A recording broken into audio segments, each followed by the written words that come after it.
Hi, Assalamualaikum. My name is Nordini Shahira binti SURANI.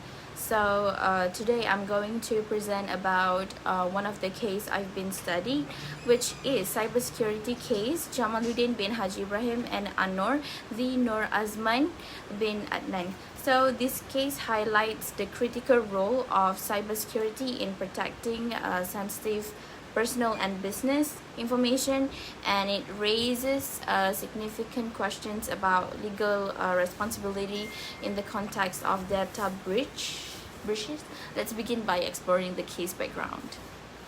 So this is the table of content that we going to do for this whole presentation, including introduction, fact of the case, issue of the case, judgment, analysis, critics, and conclusions. This case revolves around the breach of sensitive data which occurred due to the defendant's failure to implement adequate cybersecurity measures. The plaintiffs, which is Jamaluddin bin Haji Ibrahim and ANOR, discovered that their personal and business data has been accessed without authorization. So this case breach took place through a system that was under the management of the defendant, which is Nur Azman bin Adnan. The central issue of the case is whether the defendant was negligent in safeguarding the data and to the relevant data protection and cybersecurity laws and standards. This case is just not only addresses the breach itself, but also questions the responsibilities of organization in managing protecting sensitive information. So let's break down to the key facts of the case. The first one is parties involved, which is the first one is the plaintiffs, which is Jamaluddin bin Haji Ibrahim and ANOR. They represent the victims of the data breach and claim that their personal and business information was compromised. And the defendant, which is Nur Azman bin Adnan, who was responsible for managing the system where the data breach occurred. And then the second one is nature of the breach. The breach involved unauthorized access to sensitive data stored in the defendant system. So basically, this access, which was obtained through the security vulnerabilities, put the plaintiffs at significant risk of harm, both financially and reputationally. Plaintiffs claim. The plaintiffs argue that the defendant advocates security measures to prevent unauthorized access to their data. Specifically, they claim that the defendant failed to maintain proper cybersecurity protocols, leading directly to the breach. So there are several key issues in the court had to examine. So the first one is unauthorized access.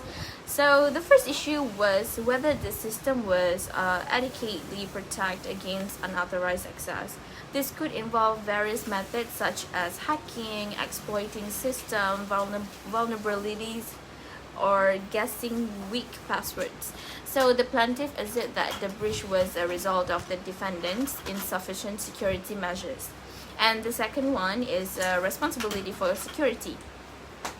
So the court also needed to assess whether the defendant took the necessary steps to secure the system. This involves evaluating whether the defendant had implemented safeguards like firewalls, regular software updates, and other essential security protocols. The third point is proving negligence. So for the plaintiffs claim to succeed, they had to demonstrate that the defendant's negligence caused the data breach. The issue here is whether the defendant acted with reasonable care to protect the system, and if not, whether their failure led directly to the breach. The last one is application of cyber laws. A crucial aspect of the case was determine how existing cybersecurity laws and regulations should be applied to the breach. The court had to decide whether the defendant had violated any data protection laws or failed to meet the industry standards set for cybersecurity. The court's judgment would be influenced by several critical factors. So the first one is compliance with cybersecurity laws. The court would review whether the defendant, Nur Azman bin Adnan, complied with the relevant cybersecurity laws and regulations. Data protection law often require companies to take reasonable steps to secure sensitive data. If the defendant failed to meet these legal obligations, they could be held liable for the breach. The second one is a responsibility for security, which is the court would also need to assess the specific responsibilities of the defendant in relation to the system or data in question. Did Nur Azman bin Adnan have a legal duty to ensure that security of the network?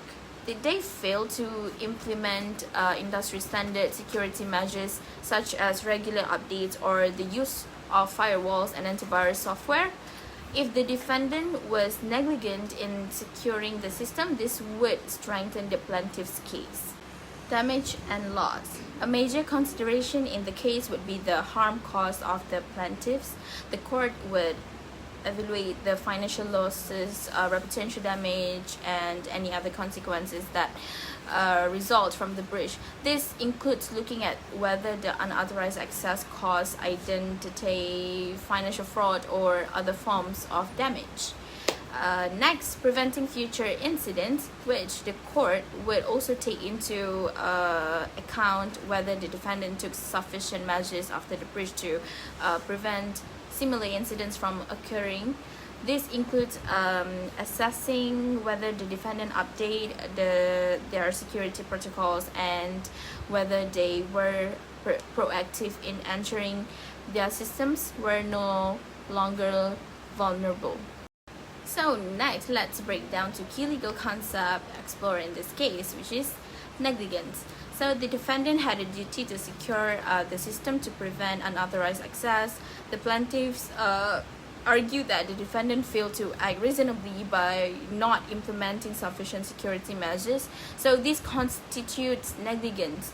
The court must decide whether the defendant's action fell below the standards expect of someone responsible for cybersecurity.